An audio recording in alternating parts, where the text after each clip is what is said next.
Welcome to Sharma ji की कहानियाँ। हमारी आज की कहानी है बद्दुआ।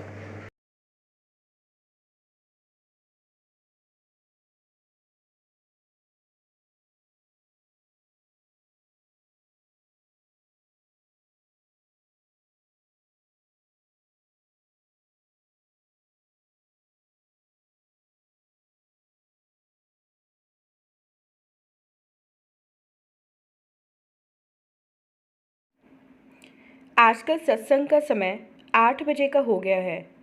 गोदावरी जी विनम्रता से अपनी बहू रंजीता से बोली, पहले घर के काम तो निपटाती जाइए। हमने सोया मेथी की सब्जी काट कर छौंक दी है, मटर भी छील दिए हैं, आटा लगाकर रख दिया है। दोनों बच्चों को लंच बनाकर भी दिया, उन्हें दूध नाश्ता करवाकर भेज दिया स्कूल। बच्चे कह रहे थे कि माँ नहीं उठी अभी तक, तो मैंने समझा दिया कि हम तो हैं तुम्हारी दादी माँ, माँ को आराम से सोने दो।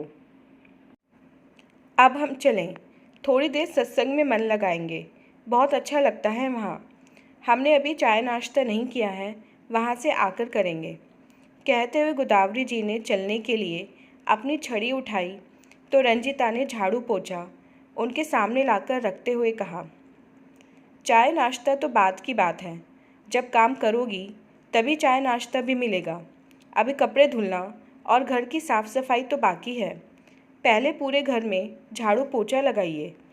बहू, अपने कपड़े तो हमने धोकर अलगनी पर सूखने डाल दिए, अब तो सिर्फ तुम्हारे और बच्चों के कपड़े हैं। हाँ, तो वो भी आप ही धोएंगी। आपको तो पता है मेरे हाथों में सर्फ साबुन से एलर्जी है, और ये सफाई भी आप ही करेंगी। एलर्जी तो हमें भी है, लेकिन हम भी तो अपने कपड़े धोते ही हैं। हमसे झुककर झाड़ू लगाते नहीं बनेगा और पोछा लगाते भी नहीं बनेगा। गोदावरी जी लगभग गिड़गिड़ाते हुए बोली, कैसे नहीं बनेगा? ये पकड़िए और लगाइए। रंजीता ने ज़बरदस्ती उनके हाथ से छड़ी लेकर झाड़ू पकड़ा दी। तब तक गोदावरी जी की सत्संग साथ जाने वाली सखी प्रमीला जी उन्हें बुलाने आ गईं। बहू की तेज आवाज़ सुनकर बाहर ही ठिठक कर सुनने लगीं। जैसे ही रंजीता ने गोदावरी जी के हाथों में ज़बरदस्ती झाड़ू पकड़ाई, वो अंदर आवाज़ देती हुई उनके सामने आ खड़ी हुई। गोदावरी बहन, कहाँ हैं आप? आज सत्संग नहीं चलना है? समय देखा है, 8:30 बजने को आ रहे हैं।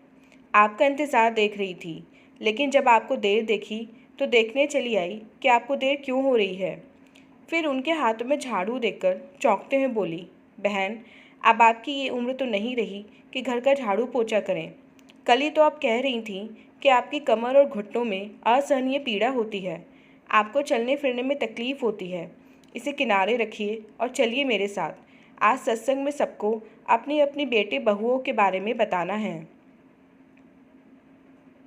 कि उनके बेटे बहू उनके साथ कैसा बर्ताव करते हैं। जो गलत करते हैं उनके लिए भी बहुत बढ़िया सुझाव मिलने वाला है। और बहू रानी, गोदावरी बहन के पास तो एक ही बेटा है और 6 बेटियां हैं।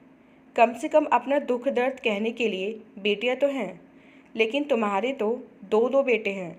मतलब तुम्हें ऐसे ही प्रताड़ित करने के लिए 2-2 बहुएं आएंगी। तुम्हारे पास तो कोई बेटी भी नहीं है अपना दुख दर्द कहने के लिए, और फिर जो करोगी भोगोगी भी तो तुम ही। इसलिए अपनी वृद्ध सास को इतनी प्रताड़ना मत दो कि किसी समय उनके मन से निकली आह तुम्हें सच में लग जाए। प्रमीला जी ने गोदावरी जी की तेज तर्रार बहू रंजीता को सुनाने के लिए ये बात कही, और गोदावरी जी के हाथों से झाड़ू लेकर छड़ी पकड़ाई और तेजी से उनका हाथ पकड़कर बाहर निकल गई। इधर रंजीता प्रमीला जी की बातें सुनकर छटपटाकर रह गई और उनके वापस लौटने का इंतज़ार करने लगी। गोदावरी बहन, आप इतना क्यों डरती हैं अपनी बहू से? और आपका बेटा, वो भी कभी कुछ नहीं कहता इसे? शर्म आती है ऐसी औलाद पर। हमारा बेटा बहुत अच्छा है, उसे इन सब बातों के बारे में कुछ पता नहीं रहता। तो ये आपकी गलती है गोदावरी बहन, इतना सीधा होना किस काम का? बहू आपको प्रताड़ित करती है और चुपचाप सहती रहती हैं। मैं होती तो सबक ज़रूर सिखाती। हम कर ही क्या सकते हैं, बेटा बाहर रहता है। प्रमीला बहन, आज तक किसी ने नहीं कहा, लेकिन आज तुमसे कुछ बताना चाहती हूँ। तुम कह रही थी ना कि आप अपनी बहू से कुछ कहती क्यों नहीं? हम सिर्फ इसलिए उसे कुछ नहीं कह पाते क्योंकि हम भी अपराध बोध में जी रहे हैं। हमने भी अपने बीते हुए कल में अपने सास ससुर और विधवा ननद को बहुत प्रताड़ना दी थी। अपने उन्हीं बुरे कर्मों का फल हमें मिल रहा है। उन लोगों ने उस समय आहत होकर जो बद्दुआएं दी हैं, सब एक एक कर फलीभूत हो रही हैं। ये बात आज समझ में आ रही है। सबको अपने अपने कर्मों का फल भोगना पड़ता है। कहते हुए गोदावरी जी रोने लगी। ये बात तो आपने बिल्कुल सही कही। सबको अपने अपने कर्मों का फल खुद ही भुगतना पड़ता है। आज आप भुगत रही हैं, आने वाले कल में आपकी बहू भी अपने बुरे कर्मों का फल भुगतेगी। लेकिन फिर भी आप उसकी बातों का विरोध किया करिए। अपने आप को कमज़ोर ना समझें। गलत बात का विरोध ज़रूर करें और अपनी बहू को यह एहसास ज़रूर करवाएं कि आपने अपने बीते हुए कल में जो किया वो आप भुगत रही हैं, और आज जो आपके साथ कर रही है अपने आने वाले कल में वो भी ज़रूर भुगतेगी। मैं हमेशा आपके साथ हूँ। लीजिए। बातें करते करते सत्संग भवन आ गया।